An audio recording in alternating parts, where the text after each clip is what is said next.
I'm Julian Assange, Roger, get you in constraint. editor of WikiLeaks. We've exposed the world's secrets, These documents belong to the United States government. been attacked by the powerful. The United States strongly condemns. Hey, quit asking questions. He broke the law. Illegally shoot the son of a... For 500 days now, I've been detained without charge. But that hasn't stopped us. Mike Pence! Today, we're on a quest for revolutionary ideas that can change the world tomorrow.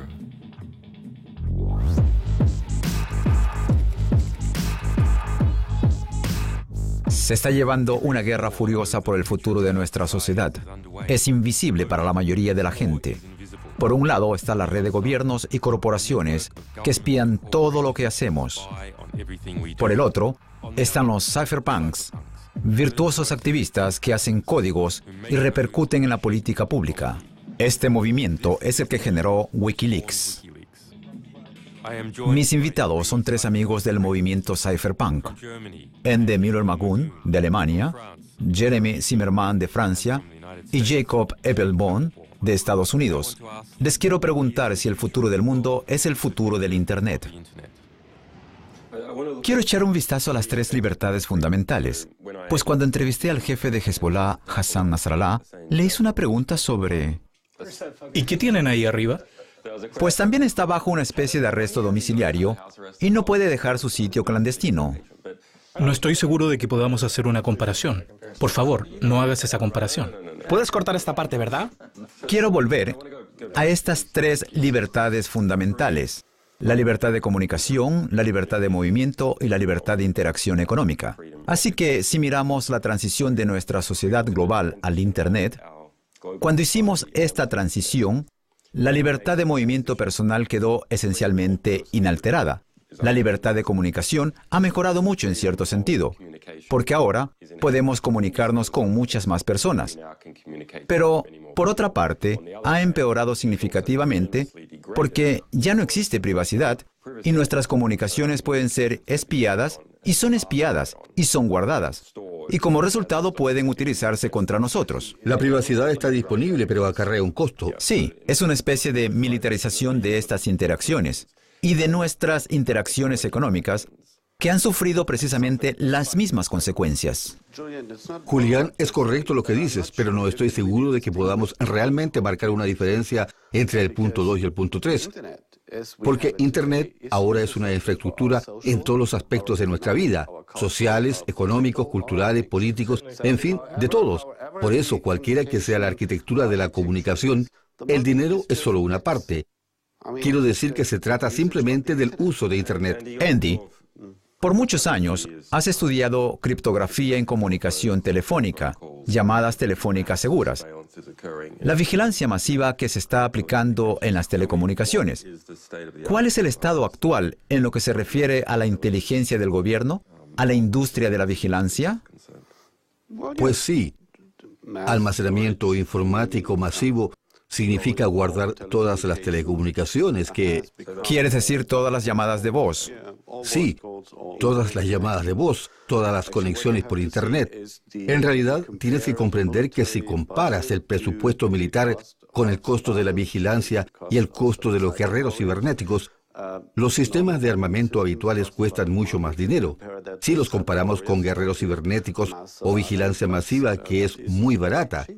Es súper barata comparado con solo un avión militar de 100 millones. Sí, pero aquí hay dos cuestiones. También tenemos el ejemplo de Eagle, el sistema de la compañía francesa Amesis que se vendió a la Libia de Gaddafi. Y en los documentos comerciales se llamaba Mecanismo de Intercepción Nacional. Es una caja grande, la colocas en algún lugar y escuchas todas las comunicaciones de la gente. Podemos discutir sobre tecnología. Estoy muy interesado en esto. Hace 10 años esto parecía fantasía. Se pensaba que solo personas paranoicas podían creer en esto. Pero el costo de hacerlo ahora se ha reducido tanto que hasta los países como Libia, con relativamente escasos recursos, pueden permitirse una tecnología francesa.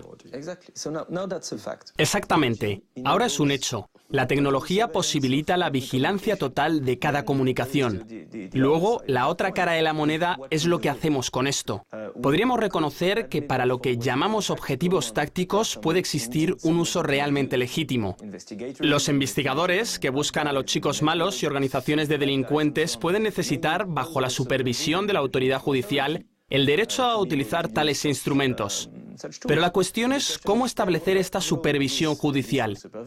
Cómo establecer que los ciudadanos controlen el uso de estas tecnologías, y ya es una cuestión política.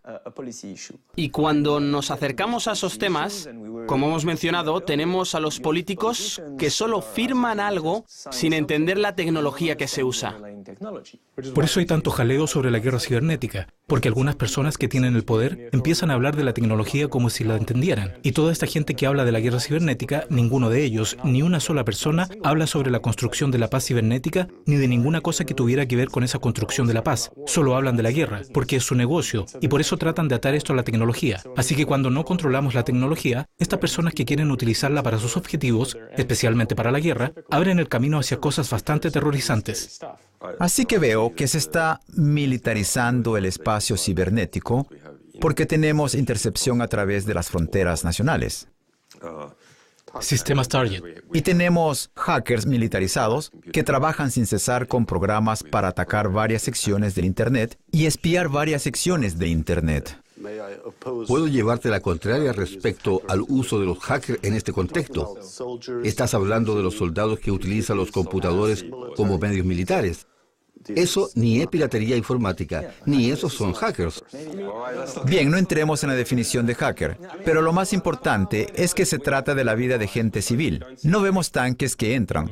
Bueno, esta sala puede ser un caso aparte, pero la mayoría de la gente no ve tanques o micrófonos ocultos entrando en sus salas de estar normalmente o hasta en sus comunidades locales. Pero ahora publicamos toda nuestra vida privada en Facebook. Comunicamos por Internet.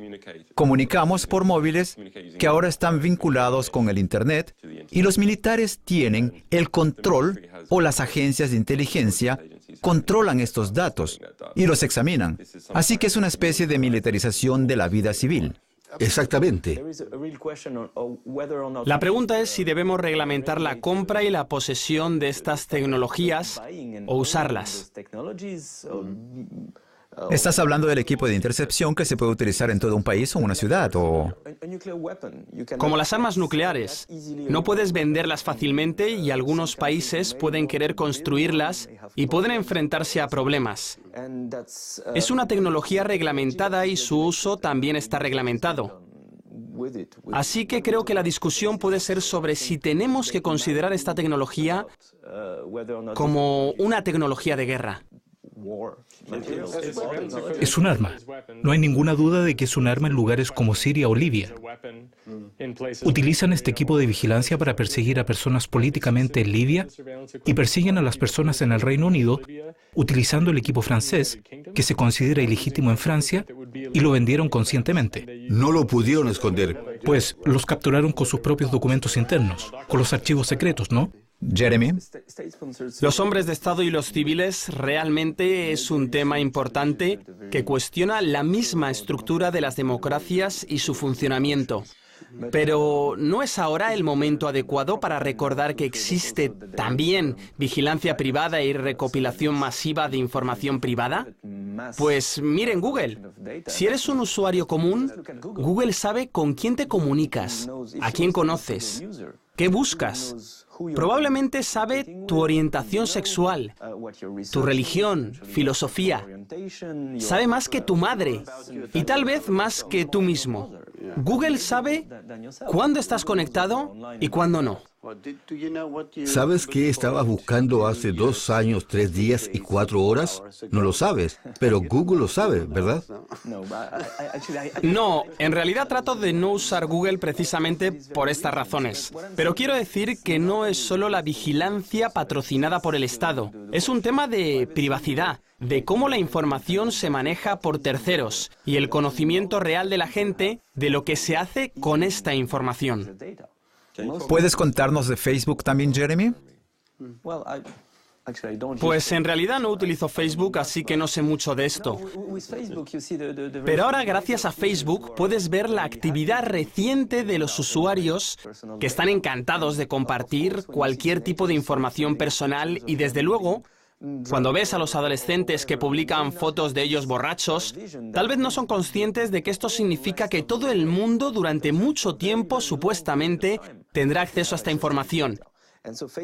Y así Facebook hace su negocio al hacer borrosa la línea entre la privacidad, los amigos, la publicidad y hasta el almacenamiento de los datos que están destinados solo a tus amigos y seres queridos. Esta línea entre el gobierno y la corporación se está borrando. Si miramos la expansión en el sector de contratistas militares en Occidente durante los últimos 10 años, la Agencia de Seguridad Nacional, que es la principal agencia de espionaje en el mundo, tuvo 10 contratistas principales en sus listas con las que colaboraba y ahora tiene... Hace 2 años tuvo más de 1000. Así que se está extendiendo, borrando las fronteras entre el gobierno y... Y no se puede discutir que las agencias estadounidenses de espionaje no tengan acceso a toda la información almacenada en Google. Sí, lo tienen. Y toda la información de Facebook, así que de algún modo Facebook y Google pueden ser sus extensiones. ¿Has recibido citación? Bueno, sé que Nosotros recibimos 2 ayer. en nuestro caso con Twitter, desgraciadamente no puedo hablar de eso, porque en realidad no vivo en un país libre. También tiene el componente de restricción de información. Se ha descubierto que era inconstitucional, ¿no? No del todo. ¿Sabes? El caso de Twitter se hizo público cuando se nos denegó la estadía, porque dijimos que descubrir esta información al gobierno ocasionaría un daño irreparable, y ellos nunca se olvidarían de esta información una vez recibida. Y el gobierno dijo, entonces su estadía está negada. Twitter debe revelar esta información. Y estamos en un proceso de apelación concretamente sobre la clasificación de información, y no puedo hablar de esto porque estamos en proceso. Pero tal y como están las cosas en el momento, el tribunal descubrió que ellos dijeron que en Internet uno no debe tener expectativas de privacidad si voluntariamente revela información a terceros. Y a propósito, todos en Internet son terceros. Y dicen que la situación es igual con la privacidad bancaria y los números telefónicos. Voluntariamente revelas el número a la compañía telefónica al utilizarlo, y lo sabías, ¿verdad? Pero al usar el teléfono, obviamente dices, no tengo expectativas de privacidad cuando marco estos números. La gente no entiende cómo funciona Internet. Tampoco saben cómo funcionan las redes telefónicas. Pero los tribunales han dictaminado constantemente que es así. Es una locura imaginarse que revelemos todos nuestros datos personales a estas compañías y luego las compañías se privaticen por la policía secreta. En el caso de Facebook, hemos democratizado la vigilancia y en vez de pagar a la gente como lo hizo la Stasi en tu país, los recompensamos con cierto tipo de cultura y ahora están atrapados en ella. ¿Sabes? Denuncian a sus amigos, que este se comprometió y aquel se divorció. Oh, ahora sé a quién llamar, ¿verdad? Y en esto consiste la diferencia entre la política de privacidad y privacidad por planteamiento del diseño para crear sistemas de seguridad. Es decir, cuando tratas de acosar a las personas y sabes que vives en un país que explícitamente acosa a la gente, entonces, si Facebook hubiera puesto sus servidores en la Libia de Gaddafi o en la Siria de El Assad, sería absolutamente negligente. Así que al saber que en realidad estas compañías tienen una gran responsabilidad ética que surge del hecho de que están construyendo estos sistemas y han hecho una elección económica principalmente para vender a sus usuarios, y aquí no se trata de la tecnología, no es una cuestión de tecnología, es una cuestión de economía, y han decidido que es más importante colaborar con el Estado, vender a sus usuarios, violar su privacidad, ser parte del sistema de control y recibir remuneraciones por ser parte de la cultura de vigilancia, ser parte de este sistema de control que oponerse a él. Así que lo construyeron. Son su parte y son sus cómplices. Quiero hablar de esto. Veo una diferencia en las perspectivas del movimiento cypherpunk estadounidense y del europeo. Y creo que es muy interesante. La segunda enmienda a la Constitución estadounidense trata del derecho a portar armas. Hace poco, en un vídeo sobre el derecho de poseer armas que filmó un amigo mío en Estados Unidos, encima de una tienda de armas de fuego aparecía un letrero que decía, democracia cargada y armada. De este modo se aseguran de que no tienen un régimen totalitario. La gente va armada y si está hasta la coronilla, simplemente levanta las armas y retoma el control por la fuerza. Si volvemos a la elaboración de códigos criptográficos secretos que el gobierno no puede descifrar, en realidad era una especie de munición en esa guerra de los 90 que de hecho la ganamos para hacer que la criptografía estuviese disponible para todos. ¿En Occidente? Sí, es una guerra que en gran parte ganamos en cada navegador, pero que ahora tal vez no se menciona y ha sido tergiversada. Es la idea de que no podemos confiar en que el gobierno implemente las políticas que ha prometido y que por eso tenemos que utilizar como una especie de armas las herramientas ocultas, herramientas criptográficas que controlamos para que, si los ciphers son buenos, el gobierno no pueda meterse en nuestros mensajes por mucho que lo intente. Tal vez ponga micrófonos ocultos en las casas. La fuerza de la autoridad deriva de la violencia, pero uno tiene que saber de criptografía. La violencia no le va a resolver ese problema matemático. Exacto. Y eso es clave. No significa que no te puedan torturar o poner un micrófono en tu casa o registrarla, pero si encuentran un mensaje encriptado, no importa que tengan la fuerza o la autoridad como respaldo en todo lo que hagan, no podrán resolver así el problema matemático. Así son las cosas. Y esto no es comprensible para la gente que no tiene nada que ver con la tecnología y hay que explicárselo más detenidamente. Si pudiésemos resolver todos esos problemas matemáticos, sería otra historia. Y por supuesto, si cualquiera pudiese hacerlo, el gobierno también podría. Pero en eso consiste la diferencia. Es lo que cambia todo. Pero al igual que el hecho de que se pueden hacer bombas atómicas, es real el hecho de que se pueden generar problemas globales que incluso los estados más fuertes no podrán resolver de forma directa. Y creo que eso fue muy popular entre los libertaristas de California y otros que tienen fe en este tipo de democracia cargada y armada. Y aquí tenemos una manera muy inteligente de hacerlo de un par de individuos que con la criptografía se enfrentan al poder absoluto de las superpotencias mundiales. ¿Y lo seguimos haciendo? Tal vez un poco. Pero creo que el posible resultado de todo esto es que son fuerzas económicas y políticas realmente tremendas, como decía Jeremy. Y la eficiencia real de sus tecnologías en comparación con los seres humanos provocará que poco a poco acabemos en una sociedad bajo vigilancia totalitaria. Con la palabra totalitaria, quiero decir vigilancia total. Y probablemente quedarán las últimas personas libres que saben cómo utilizar la criptografía para luchar contra ese control global. ¿Nos estamos moviendo en esta dirección? Primero, si lo miramos desde la perspectiva del comercio, estoy convencido de que este campo está sin explorar. Puede que para las empresas haya motivos económicos para desarrollar herramientas que darán a los usuarios la posibilidad de controlar sus mensajes e información. Puede que sea una de las maneras de resolver el problema. No estoy seguro de que funcione por sí sola, pero puede que ocurra y aún no lo sepamos. También es interesante que estés hablando del poder que en cierta medida tienen los hackers. Y digo los hackers en el sentido primario de la palabra, no criminales. Un hacker es un entusiasta de la tecnología. Es alguien al que le gusta saber cómo funciona para no ser un esclavo de ella, sino hacer que funcione mejor.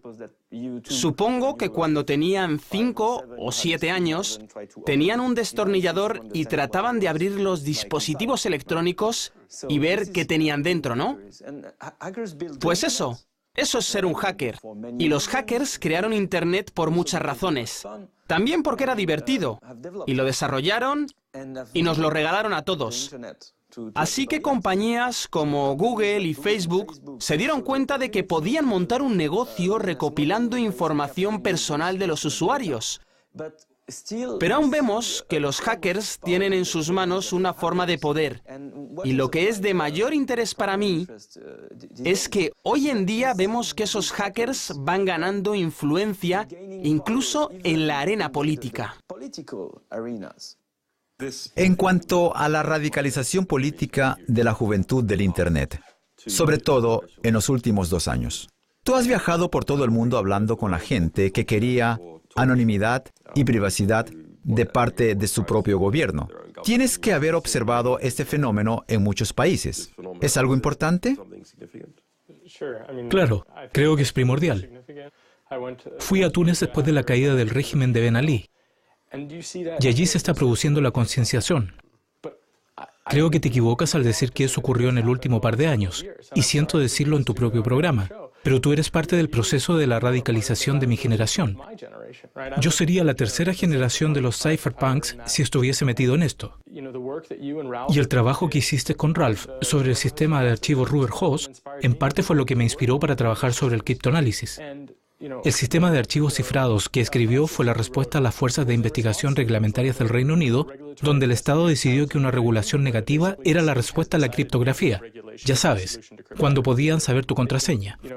En caso de Julian, cuando crearon esto, fue porque los regímenes opresivos torturaban a las personas para que les dijeran las contraseñas, y tenían que decir varias para que no les torturaran. Y cuando vi que eso existía, me di cuenta de que podíamos usar la tecnología para que la gente pudiese cambiar el mundo cada día. Y el movimiento cypherpunk se remonta mucho tiempo atrás. Ya sabes, esa lista de correo antigua, los correos de Tim May, y si leemos tus antiguas publicaciones. Quiero decir, con esto empezó toda una generación de personas que se volvían cada vez más radicalizadas, porque se daban cuenta de que ya no estaban disociadas, que podían literalmente tomarse su tiempo en escribir un programa que podría dar ciertos poderes a millones de personas, pero el uso de esas herramientas tiene algunas consecuencias no intencionadas, porque la gente que creó Google no lo hizo con la intención de crear la mayor máquina de vigilancia que ha existido jamás, pero fue eso lo que se creó. Y cuando la gente se dé cuenta, van a empezar a enviar cartas a la seguridad nacional, ¿no? Creo que hay 3 cosas importantes que has mencionado. Solo 3. Sí, entre otras. Una es el régimen autoritario y el poder que tiene en la era de las tecnologías digitales. En caso del régimen de Ben Ali es obvio, y se puede observar también en muchos otros regímenes, uno puede dictar cuál es la información que la gente puede saber y quiénes son las personas con las que se puede comunicar. Es un poder enorme y hay que ponerse a él. E Internet. El Internet gratuito es una herramienta de resistencia. Otro punto es, bueno, tú eres experto en eso, crear herramientas para una tecnología mejor. Una tecnología que pueda eludir problemas como la censura. Es también crear herramientas que sean parte de la infraestructura que nos ayude a derrocar a dictadores así. Y otro asunto son los cuentos de los políticos. Ese pretexto que utilizan cada día a través de los medios de comunicación. Bueno, vamos a morir todos en manos de los terroristas, así que necesitamos la ley patriota. La pornografía infantil está por todas partes. Los pedófilos nazis están por todo Internet. Así que necesitamos censura. Los malditos pedófilos nazis. Sí, la página pedonazi.com ya está reservada. Y van a morir los artistas y ya no habrá cine. Así que tenemos que otorgarle a Hollywood el poder de censurar Internet, etc. Así que creo que, una vez más, Internet es una herramienta que puede ser el antídoto de los cuentos de los políticos. Esa narrativa se basa en las emociones, en que sean espontáneas y no den tiempo a reaccionar. La información aparece y desaparece en un marco de 24 horas y se sustituye por otra. Con Internet tengo la sensación de que estamos creando lo que yo llamo el tiempo cibernético. Dado que el maravilloso Internet no olvida nada, día tras día a lo largo de los años, podemos crear dosieres y es lo que estuvimos haciendo con el ACTA durante los últimos 3 años. Trazamos nuestra propia línea política con el tiempo cibernético, el análisis preciso, el duro trabajo y conectando a las personas entre sí para que participen en esto. Nosotros ganamos la narrativa, pero detrás de las cortinas se crearon tratados bilaterales que persiguen el mismo objetivo por todos los medios, y eso es destructivo. Creo que hay que recalcar que las personas que luchan contra el ACTA En realidad, están utilizando la tecnología que les permite oponerse.